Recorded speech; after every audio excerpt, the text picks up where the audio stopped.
विश्वासच महत्वाचा आहे. नारदाचा विश्वास आहे भगवंताच्या भजनावर, ओम नमः शिवाय. कामदेवासारखे काहीच करू शकले नाही. नारदाला भोले बाबा प्रसन्न झाले. प्रसन्न झाल्याच्या नंतर नारदाला आज्ञा केली, नारदा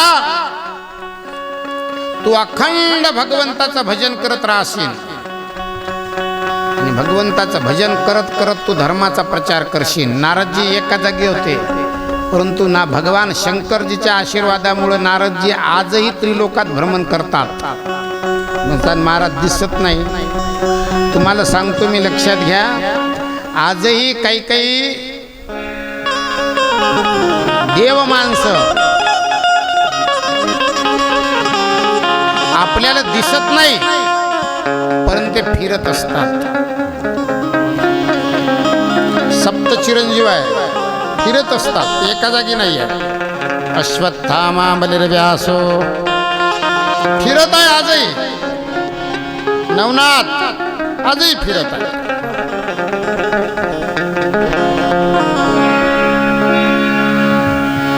ब्रह्मदेवानी नारदाला शिव महापुराण कथा सांगितली. शिव महापुराण कथेमध्ये सांगितलं, बाबा भगवान शंकरजीला काय काय समर्पित होल्यानं काय काय मिळते, काय काय समर्पित केल्यानं काय काय मिळते.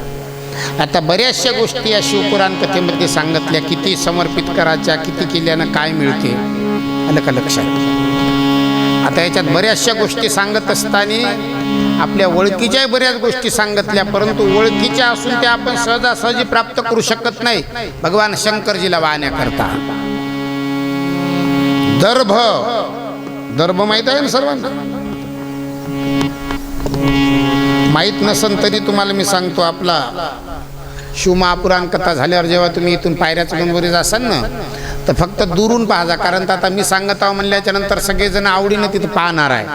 फक्त पाहता पाहता त्या सुरक्षा कवच म्हणून जे लावलेले आहे ना, ते बॅरिगेट, त्याला धक्का मारसान तर ते आडंग आतमध्ये पडून सगळ्या पूजेचा नाश होऊन जाईल. त्याच्यामुळं दुरून पाहायचं. होमाच्या चारही बाजूनं अशा गवताच्या काड्या टाकलेल्या आहेत.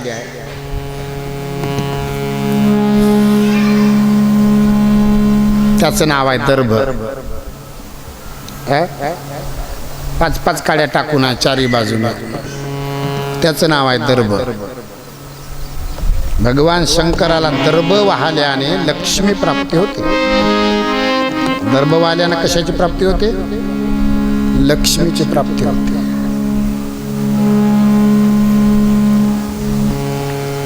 ओम नमः शिवाय म्हणून जर तुम्ही तांदूळ वाहले, पण तांदूळही कोणते? ज्याच्यात दोन्ही बाजू नोकदार असल्या पाहिजे. दोन्ही बाजू नोकदार असल्या पाहिजे. त्याच्या दोन्ही बाजू नोकदार असणारे जर तुम्ही तांदूळ वाहले,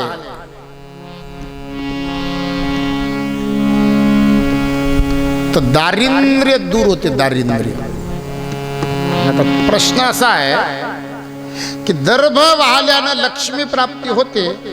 मग दर्भ वाहल्याच्या नंतर लक्ष्मी प्राप्ती झाली म्हणजे आपापच दारिद्र्य दूर गेलं. म्हणजे लक्ष्मी तुमच्या जवळ असलं म्हणजे तुमच्या जवळ दारिद्र्य नाही आहे असं नाही आहे. दारिद्र्य म्हणजे एक वेगळी कल्पना आहे त्या विषयाची. दारिद्र्य म्हणजे भिकारचोट. दारिद्र्य म्हणजे भिकारचोट. एखाद्या पान आहे तर तुम्ही, आता पंढरपूरच्या मठाचं बांधकाम चालू आहे नाही का? हो. गावात परिसरात भरपूर श्रीमंत लोक. आता त्याच्या श्रीमंतीचा जर विचार केला तर 5-10 लाख रुपये दिले तरी त्याच्या कोण्याच गोष्टीला धक्का लागत नाही. इतका अतोनात पैसा आहे. महाराजाचे भक्त आहे, विश्वास आहे त्या लोकांचा. पण तरी तिथे गेल्याच्या नंतर विचारतात, अमक्यानं काय दिलं, ढमक्यानं काय दिलं, टमक्यानं काय दिलं, नाही का? हो, विचारतात ते, यानं काय दिलं, त्यानं काय दिलं, त्यानं काय दिलं. सगळ्याचं विचारून सगळ्या पैसे कमी देणारा जे व्यक्ती आहे ते वय दारिद्र्य. बाईला जर वाटत असन की आपल्या घरातल्या माणसाचे विचार बदलाव आणि घरी बसूनही जर मनानं श्रीमंत व्हाव, तर त्या बाईनं ओम नमः शिवाय म्हणून महादेवाच्या पिंडीवर काय व्हायचे आहे? तांदूळ व्हायचे आहे. तांदूळ शिवमहापुराण सांगत आहे.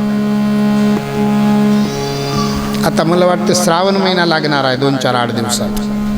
आता हे श्रावणच आहे, परंतु ओरिजिनल श्रावण. आता हे श्रावण म्हणजे बेंटेक्स वय अधिक श्रावण आहे ना.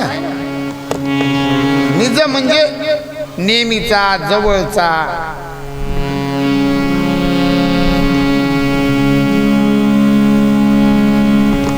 निज म्हणजे गुंजाची, हिताचा, जवळचा, आपुलकीचा.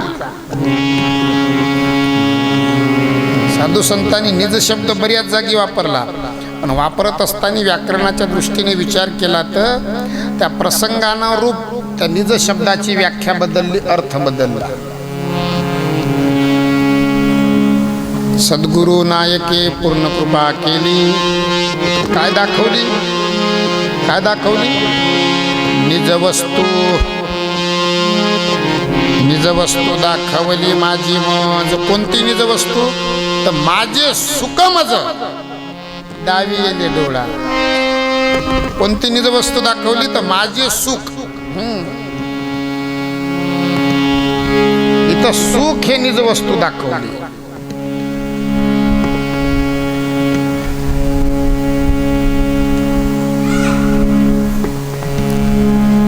त्याच्यानंतर ब्रह्मदेवानी नारदाला शिवमहापुराण कथेमध्ये सांगितलं, बाबा भगवान शंकरजीच्या मंदिरामध्ये जर तुम्ही दिवा जरी जाळला, दिवा जरी लावला, तरी तुमचा दुःखाचा नाश होते आणि तुम्हाला कैलासाची प्राप्ती होते. पण तुम्हाला काय करायचं? शंकराच्या मंदिरात दिवा जाळायचा आहे. बेलाच्या झाडाखाली दिवा. तुमच्या इथे शंकराचं मंदिर नाही, ठीक आहे, काही हरकत नाही, मग बेलाच्या झाडाखाली दिवा लावा. कथा आली शिवमहापुराण कथेवर. बाष्कल नावाच्या गावामध्ये शीलनिधी नावाचा एक ब्राह्मण राहते. सुंदर मुलगा आहे.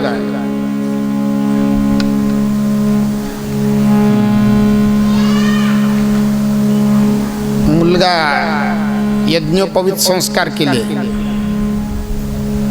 पण पोट्ट वाम मार्गाने लागलं. वाम मार्गाने लागला मुलगा. त्या गोष्टीचा